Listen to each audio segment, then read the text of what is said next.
আসসালামু আলাইকুম। আমি doctor H M Mahmud Harun. আজকে আমি আপনাদের একটি যৌন সমস্যা নিয়ে আলাপ করব, যেটা আমরা চেম্বারে অহরহ পাই। সেটা কি? সেটা হলো সাইকিয়াট্রির ভাষায় বলি মিসকনসেপশন। এটা এক ধরনের মিসকনসেপশন। সেই মিসকনসেপশনটা কি? অনেক পুরুষই বা অনেক ছেলে বা অনেক লোকই এসে আমাদের বলেন যে ডাক্তার সাহেব, আমার মনে হয় আমার লিঙ্গটা ছোট, আমার লিঙ্গটা ছোট হয়ে যাচ্ছে দিন দিন, আমার লিঙ্গ অস্বাভাবিক রকমের হয়ে যাচ্ছে বা আমার লিঙ্গ বাঁকা। তো আসলে কি তাই? আবার অনেকে বলেন যে ডাক্তার সাহেব, আমি তো আগে অনেক হস্তমৈথুন করতাম, এখন মনে হচ্ছে আমার লিঙ্গটা শিথিল হয়ে গেছে, বাঁকা হয়ে গেছে কিছুটা, এখন হলো ছোট হয়ে যাচ্ছে দিন দিন, আমি খুব টেনশনে আছি। আসলে কি তাই? তাই আজকের ভিডিওটা দেখলে আপনার আশা করি এই ভুল ধারণাটুকু ভেঙে যাবে। প্রথমেই আসা যাক লিঙ্গের সাইজ সম্পর্কে বা পুরুষাঙ্গ বা পেনিসের সাইজ সম্পর্কে। আধুনিক যৌনবিজ্ঞান যেটা বলে, পরিপূর্ণ একটি সহবাস করার জন্য একজন পুরুষের 2 ইঞ্চি লিঙ্গ বা পেনিসই যথেষ্ট। কারণ কি? দেখেন, সৃষ্টিকর্তা এমনভাবে মেয়েদের সৃষ্টি করেছেন যে মেয়েদের যে ক্লাইটোরিস বা উত্তেজনার যে অংশটা, সেটা কিন্তু সামনের দিকে।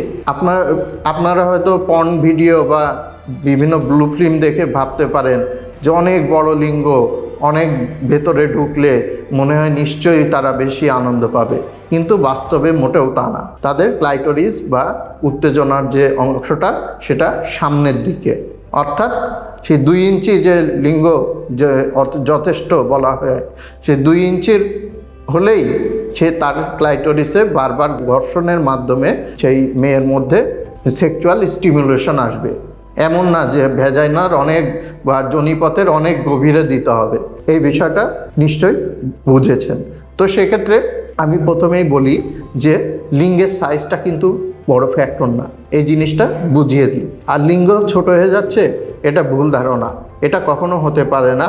কারণ লিঙ্গ বা পেনিস সেটা কিন্তু মাসেল দিয়ে তৈরি।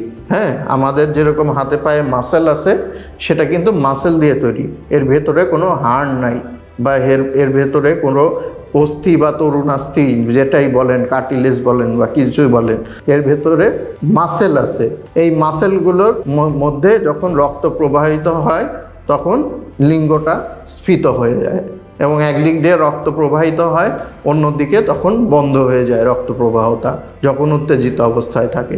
তো সেক্ষেত্রে লিঙ্গটা তখন শক্ত থাকে এবং পরবর্তীতে যখন বীর্যপাতের পর বা উত্তেজনার পর রেজলিউশন ফেজে আসে, তখন দেখা যায় যে লিঙ্গটা ধীরে ধীরে ছোট হয়ে আসে। যে পথ দিয়ে রক্তটা বের হওয়া বন্ধ ছিল, সেদিক দিয়ে খুলে যায় রাস্তাটা, রক্তগুলো আবার প্রবাহিত হয়ে বের হয়ে যায়। এই প্রবাহের যে মধ্যে এই মাসেলের মধ্যে ঢুকতেছে, বের হচ্ছে, ছোট বড় এর মধ্যেই কিন্তু ঘটছে। এমন না বাস্তবে যে আপনার লিঙ্গ ছোট হয়ে যাচ্ছে, তাহলে তো আপনার হাতও এক সময় ছোট হয়ে যেত, আপনার পাও ছোট হয়ে যেত। আমি এভাবে রোগীদের বোঝাই যে আপনার হাত কি ছোট হয়ে যাচ্ছে, দেখুন তো হাতের আঙ্গুল কোনো ছোট হয়ে যাচ্ছে, তাহলে আপনার ওটা কেন ছোট হয়ে যাবে? এটা স্বাভাবিক প্রক্রিয়া। আপনি যখন শিথিল থাকেন বা আপনি যখন অন্য কাজে ব্যস্ত থাকেন, যখন স্বাভাবিক কাজকর্ম করেন, এটা এমনিতেই ছোট থাকে। 1-1.5 ইঞ্চি থাকতে পারে, অনেকের 1 ইঞ্চির চেয়েও কম থাকতে পারে। সেটা নিয়ে কোনো মাথা ব্যথার কিছু নাই। আরেকটা কথা, সেটা হলো লিঙ্গ বাঁকা। অনেকে বলে যে আমার লিঙ্গ বাঁকা।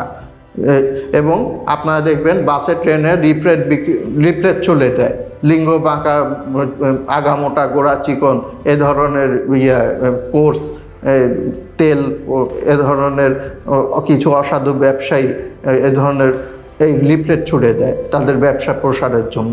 কিন্তু আসলে কি তাই? আসলে বেসিক যে অ্যানাটমি বা ফিজিওলজি বলেন, স্বাভাবিক লিঙ্গ কিন্তু আগাটা মোটা আর গোড়াটা চিকনই থাকে, ঠিক আছে?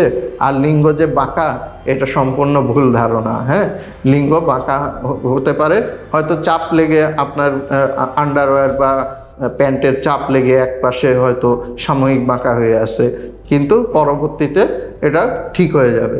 বা সহবাসের সময় তখন এই বাঁকাটা সোজা, এটা কোনো ফ্যাক্টর না, এটা কোনো ফ্যাক্টর না, এটা কোনো বিষয়ই না।